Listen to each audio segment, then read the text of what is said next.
decision of APEC to inaugurate the annual Leaders meeting in 1993 was an important and logical step forward for the organisation.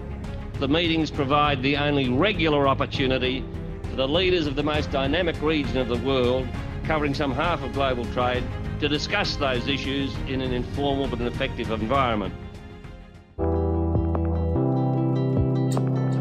APEC was created to build a region of common and sustained prosperity. In Bogor in 1994, leaders agreed that we would achieve this objective by advancing free and open trade and investment in our region. We included technical cooperation as an important foundation of the Bogor goals. In the past 19 years, this landmark commitment has brought us to tremendous progress. Today, regional trade and investment have increased significantly. This has contributed to the increase of the APEC economy's GDP, which now account for 54% of the global GDP. Now, the story of Asia over the last few decades is the story of change that is so rapid and transformative that it may be without precedent in human history. Countries where people once lived on a few dollars a day are now some of the fastest growing economies in the world, with incomes and living standards that few could have imagined 40 or 50 years ago. APEC は1989年の発足以来、およそ四半世紀にわたってアジア太平洋地域の経済成長に重要な役割を担ってまいりました。この間、我々は幾多の経済的困難に直面しましたが、各エコノミーの努力と相互の連携でこれを克服してきました。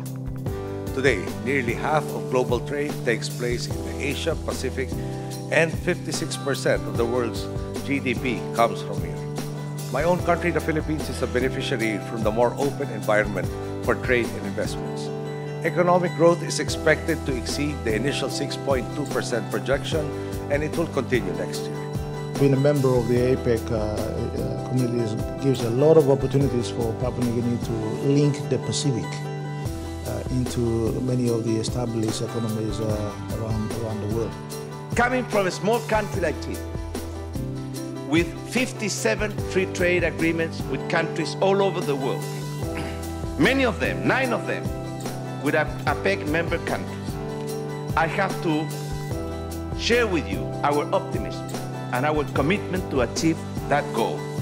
Because obtaining a world with a more free and open economies is something that we all know that is good for each and every country in the world.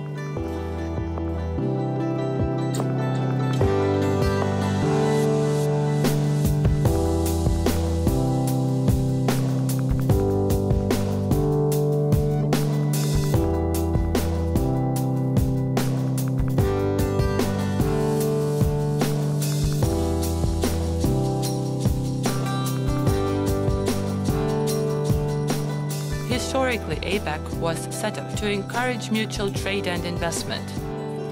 The philosophy of the forum is to lift barriers, encourage openness of markets, encourage fair competition. And we believe that's been, one of the big factors that's actually lifted so many, billions of people out of poverty is the capacity to sell, produce goods and services and sell into each other's markets.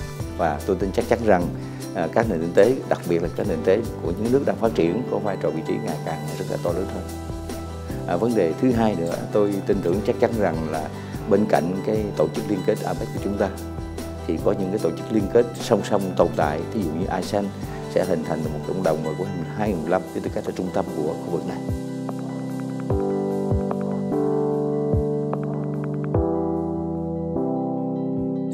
We are trapped in a false dilemma.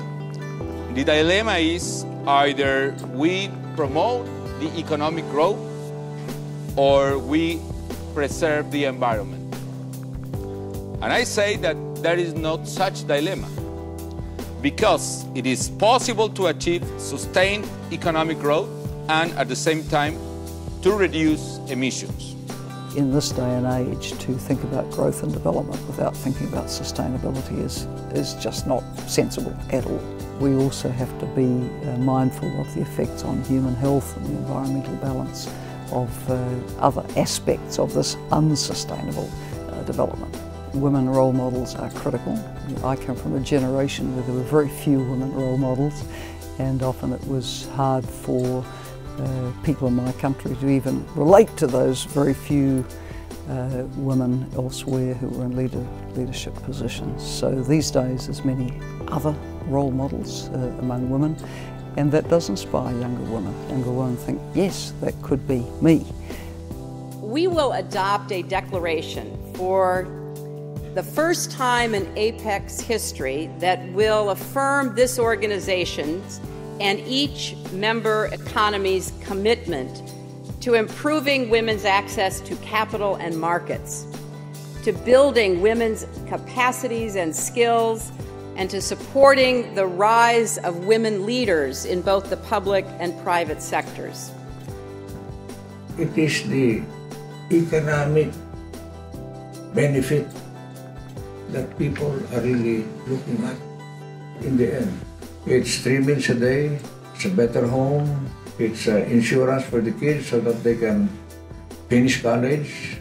I think this is the ambition of every family, regardless of nationality around the world. And here again, APEC is in the lead.